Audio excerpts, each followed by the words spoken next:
argument that is literally older than time itself. Rock is dead! That's what I want to talk about. I want to weigh in on this topic because I've seen some things lately that make me feel like rock is having a revival, but not in the way that you might expect and not in a way that you might like. Stick around, this is Dancing with Ghosts. So I was thinking about it the other day, how we're probably never going to see big rock stars anymore, like your Motley Crues and your Led Zeppelins and your Nirvanas. And then I started realizing that, well, yeah, we're not going to see big rock stars like those anymore, but rock has already started to re-emerge recently and re-evolve. And a lot of times when people make the argument that rock is dead, they're referring to the rock that they grew up with and that they liked. The notion that this kind of music that they listened to in the 90s or the 80s would just keep going in perpetuum is just kind of insane to me, because when has that ever happened with music ever? It doesn't. Evolution is constant, especially in the world of music. There's a few artists that I've been noticing recently that are really starting to kind of be almost the Trojan horse to use hip-hop and rap music to bring in rock music to the mainstream. Because, of course, there has been rock this entire time, but if you look at the mainstream pop charts in the 90s, you had bands such as Collective Soul, you had bands such as the aforementioned Nirvana, you had Godsmack and all those kind of bands, Limp Bizkit. They were topping the pop charts. Radio had no choice but to play these artists. But it seems like ever since the late 2000s, rock bands haven't been topping the charts in any way, shape, or form. And as usual, that quick cut was brought to you by my awful allergies. Every time I turn on these lights, I get photosensitive and start sneezing like a cokehead. But anyway, rock has not dominated the top of the pop charts in a really long time. In fact, in the last 5 or so years, it's really felt like the only music that the mainstream juggernauts have cared about have been hip-hop and sappy, shitty pop songs. Because that's all you've been hearing on the radio. That's all YouTube promotes if you go to their music tab. Even to this day, to a certain degree, everything you see is rap. Everything you see is hip-hop. Everything you see is Ariana Grande shitty pop ballads with maybe a Maroon 5 song squeezed in there for good measure.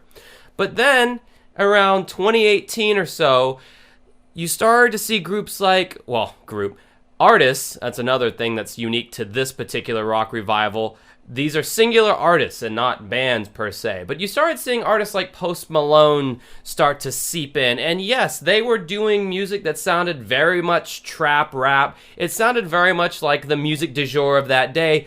But then he would start doing these kind of subversive rock things, like performing these rock cover songs at his concerts with a bunch of easily influenced kids there who might have never heard these songs in their life. And they're going to the Post Malone show because it's a cool thing to do. And then when they're there, they get exposed to some good old-fashioned rock music. And then you started to see other artists kind of seep in on that same note, such as people like Oliver Tree. Oliver Tree being more of an underground independent guy for the longest time, until finally, as of this year, he dropped his first full-length album. Oliver Tree started off in the same exact way. His first few songs that reached popularity were more hip-hop oriented. They were more rap-based. But then when he actually put out his full-length album, his rap and hip-hop songs were dialed back a lot, and what you were left with was a lot of kind of raw-sounding rock songs with his unique kind of high-pitched, nasally voice singing over him, which really, I don't know, kind of brought an interesting sound to me. It was like a more pop version of Cage the Elephant, if that is such a thing that can exist. And furthermore, in 2019 into 2020, we're starting to see Travis Barker play on everything with all these rappers and former rappers. You have Youngblood, this cartoon character looking guy from the UK, with singles that are, actually have distorted guitars in them, and Travis Barker playing drums. And these are some of the up and coming new artists that are getting millions of streams on Spotify. And then you have Machine Gun Kelly, who has after doing the Motley Crue movie, got a huge boner for rock and roll now. He's put down his MC hat and dissing Eminem hat, and he's picked up a guitar, and now he's writing punk music, apparently. I've heard a few of the songs. I don't really consider it punk or really that good of rock, but hey, at least it's got guitars and drums in there, and it's not hip-hop. So it's something. I'm telling you, this is a backdoor way that I think rock is going to make a comeback. A few years ago, you had a lot of these old school boomery rock radio DJs and vloggers weighing in on the likes of Greta Van Fleet and Ghost and the Struts as the trifecta, the holy trinity of the three bands that were going to bring rock back. But the problem is that those bands, although good in their own right, were too traditional. They were too what we've already seen before. Ghost, very theatrical, pop metal. We've seen it. Greta Van Fleet, essentially Led Zeppelin. And then the Struts, well, I haven't really listened to the Struts very much, so I couldn't tell you what they sound like. But you know how marketing goes. We take something that has already existed, such as techno, we relabel it, call it EDM, and now all of a sudden, festivals that had a few thousand kids now have literally hundreds of thousands of kids because you've found a way to rebrand it and repackage it to a new generation of kids who really feel like the music has become their own and it's not the music of their parents. That's exactly what's going on in this situation. The reason why Ghost, Greta Van Fleet, and the Struts did not bring rock and roll back proper was because they were too much like what kids have already seen, and it felt like either their parents' music or they just couldn't identify with it for whatever reason. I mean, you know, how can you not identify with a band like Ghost? I mean, it's just so identifiable. I love Ghost in all honesty. But no, I mean, going back to my point, you look at these artists I just named, Youngblood, Machine Gun Kelly, Oliver Tree. You even have Lil Peep, rapper, formerly alive guy, Lil Peep, having like kind of these grungy distorted guitars in his trap tracks. Kids are going to hear that and they develop a reference point for what rock is. Oh, I don't know why I like this, but I just like the sound of it. It sounds cool to me for whatever reason. I have not been served up anything like this on mainstream radio because mainstream radio sucks and they're only serving up the same exact trap rap and syrupy pop shit for the last 3 or 4 or 5 years. So I feel like this new influx of these rappers who have kind of ditched their rap or they've shifted the paradigm ever so slightly to more of a rock sound to where now maybe there will be more of a space in pop music for rock. Because though rock might have dominated for, you know, the 70s, 80s, and 90s, and even some of the 2000s, one could argue with emo and all that, it could be said in the last 10 or 15 years, rock has not had a spot at the table. We just haven't. Why did I just say we like I am rock and I belong? I don't know, guys. But rock has not had a spot at the table in so long, in any kind of significant way. And I know that's the reasons I mentioned before. It's because it hadn't gone through any kind of meaningful evolution to where it could be viably marketed to a younger crowd, aka the core demographic of any radio programming station or any record label that is trying to market to any audience. They always want that younger audience. They always want that 16 to like 30-year-old demographic. And all the previous attempts to grab that demographic just didn't hit in a big way because let's face it, hip-hop and trap as of the last 5 years has made a blast crater hole the size of Texas when it comes to influence on culture and society. I mean, any car you hear driving down the highway is blasting some kind of trap hip-hop music.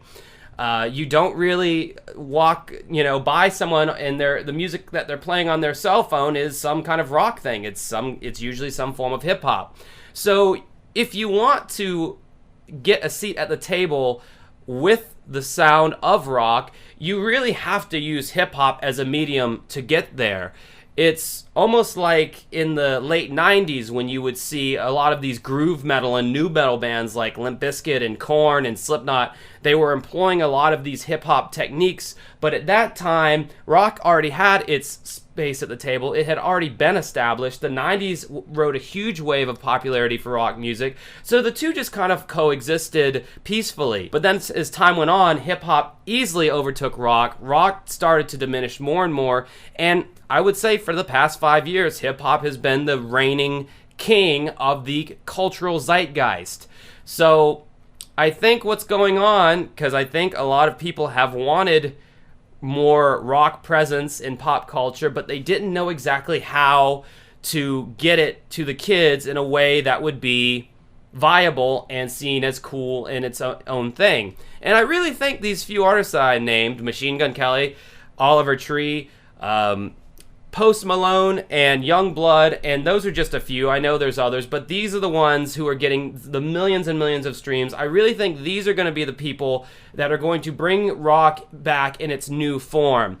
Now, the thing that's going to annoy a lot of the older ones out there, like, you know, and that's not even a boomer thing. I mean, I've heard Gen Xers complain about rock being dead. I've heard millennials complain about rock being dead.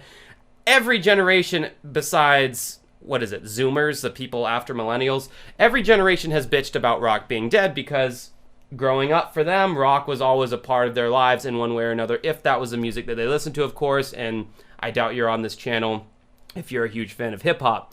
So anyway, the rock stars of today and tomorrow are going to have face tattoos. They're going to have grills in their mouth. They're going to have, you know, these you know, shake your ass kind of trap beats in the background maybe instead of a real drum set. But that's the evolution. That's how it works. And maybe because of these people, more rockier or less hip-hop oriented bands can have a presence and a place in this new world because of the trailblazers of, you know, now that I just named. And I gotta say, something is definitely going on. I mean, Post Malone did a whole entire Nirvana tribute live stream. None of his fans, or barely any of his fans, either know anything about Nirvana or care anything about Nirvana. But you know what? After that live stream, guarantee Nirvana saw a huge spike in their streams on Spotify. And that is nothing but good for the world of rock. So I just wanted to weigh in on the whole rock is dead argument. My takeaway from this is that no, rock is not dead. It is continuing to evolve, and I think it's more alive now than ever. And by the way, if you think that these bands that I just named, or I gotta stop saying bands, they're not bands, these artists that I just named, if you think they suck, if you think their music still isn't rock, fine, I got a little secret for you. There's still rock bands out there that sound just like what you like. You just gotta try harder to find them now. They're not gonna be spoon-fed to you on the radio like they were in the 80s, 90s, and 2000s. So by all means, stop being a lazy ass and go look for that rock music that you like and those rock bands that you like. I swear they are out there. And if you want something completely different, check out my band, Dancing with Ghosts, what this channel is named after. You can find the link to my band in the description of this video below. I hope you enjoyed this little ranty vlog thing. Until next week, I will see you later. Have a good rest of your night.